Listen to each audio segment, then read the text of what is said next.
अस्सलाम वालेकुम। चलिए आज बात करते हैं उस मुबारक घराने की जिसकी बुनियाद रखी थी इस्लाम के पहले खलीफा और पैगंबर सल्लल्लाहु अलैहि वसल्लम के सबसे करीबी दोस्त हज़रत अबू बकर सिद्दीक़ रज़ी अल्लाह अन्हु ने।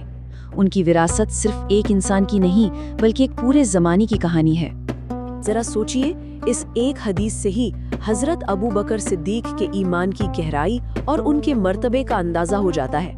और उनकी वफ़ात के बाद यही विरासत उनके ख़ानदान के कंधों पर आ गई, जो कि यकीनन एक बहुत बड़ी जिम्मेदारी थी। तो सवाल ये उठता है कि उनकी बीवियों और उनकी औलाद ने इस अमानत को कैसे संभाला, उनकी जिंदगियों ने इस्लामी तारीख पर आखिर क्या असर डाला। चलिए आज इसी सफर पर निकलते हैं और इन सवालों के जवाब ढूंढते हैं। तो सबसे पहले आइए मिलते हैं उस घराने के उन अहम लोगों से जिन्होंने हजरत अबू बकर की विरासत को अपने कंधों पर उठाया था। देखिए, ये सिर्फ नाम नहीं है, इन नामों के पीछे ना इस्लाम की खिदमत, कुर्बानी और ईमान की एक पूरी दास्तान छुपी हुई है। आइए एक एक करके जानते हैं कि कैसे हर शख्सियत ने अपनी अपनी जगह एक मिसाल कायम की।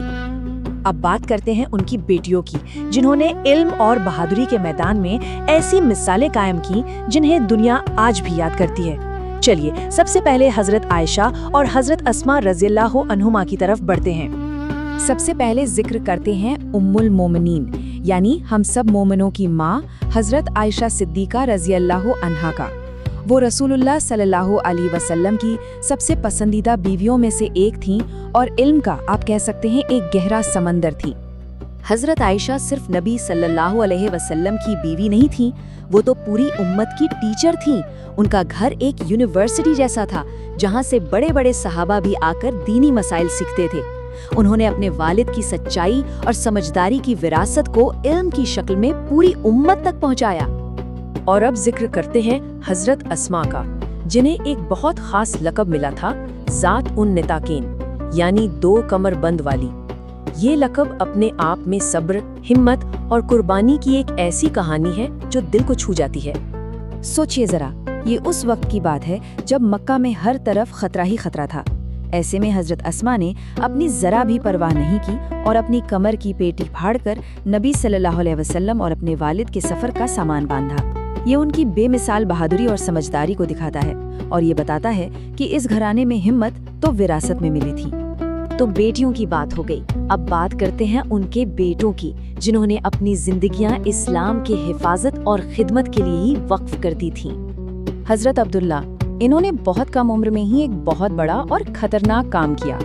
वो दिन भर कुरैश के बीच घूमते, उनकी साजिशों का पता लगाते और फिर रात के अंधेरे में गारे सौर तक नबी सल्लल्लाहु अलैहि वसल्लम और अपने वालिद को खबरें पहुंचाते थे। उनकी वफादारी और हिम्मत उस नाजुक वक्त में इस्लाम के लिए एक मजबूत ढाल बन गई। तो जहां एक भाई ने अपनी अक्ल और समझदारी से इस्लाम की खिदमत की, वहीं दूसरे भाई अब्दुल रहमान ने अपनी ताकत और बहादुरी से दीन का परचम बुलंद किया।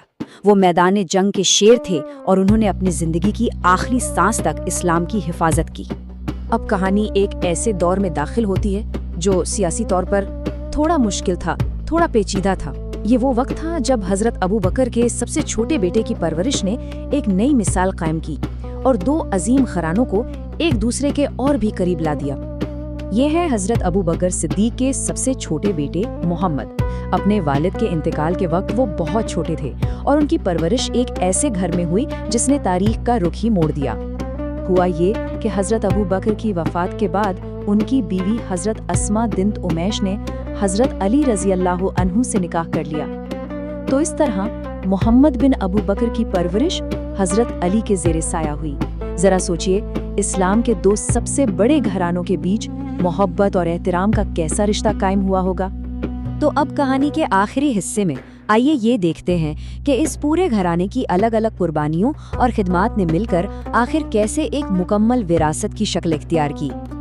इस घराने की पूरी विरासत को ना हम 5 मजबूत स्तूतों या कह लें कि 5 पिलर्स में समझ सकते हैं, जिन्होंने इस्लामी जिंदगी के हर पहलू को रोशन किया। इस घराने ने उम्मत को हर मैदान में लीडर दिए। हजरत आयशा ने इल्म का दरवाजा खोला तो अब्दुल रहमान और अब्दुल्ला ने जिहाद के मैदान में हिम्मत दिखाई। हजरत अस्मा ने सब्र और परहेजगारी का एक जीता जागता नमूना पेश किया और बाद में आने वाली नस्लों ने सियासत के मुश्किल मैदान को भी संभाला। بالکل صحیح بات ہے. یہ لوگ صرف ایک خاندان کا حصہ نہیں تھے بلکہ ان کے کاموں نے، ان کے کردار نے اسلام کی تاریخ کو شکل دی. ان کی زندگی ایمان کی ایک پریکٹیکل مثال تھی. تو حضرت ابو بکر صدیق کے گھرانے نے امت کو جو سب سے بڑا سبق سکھایا وہ یہ تھا کہ دین صرف عبادت یا یقین کا نام نہیں ہے، بلکہ یہ ہمارے کردار میں، ہمارے کاموں میں اور ہماری روزمرہ کی زندگی میں نظر آنا چاہیے. یہ واقعی سوچنے والی بات ہے نا، کہ کیسے صرف ایک خاندان کی زندگی، ان کی قربانیاں، ان کا علم اور ان کی ہمت پوری کی پوری قوم کے لیے ایک مکمل گائیڈ بک اور ہدایت کا ذریعہ بن سکتی ہے. یہ وہ سوال ہے جو یہ کہانی ہمارے لیے چھوڑ جاتی ہے.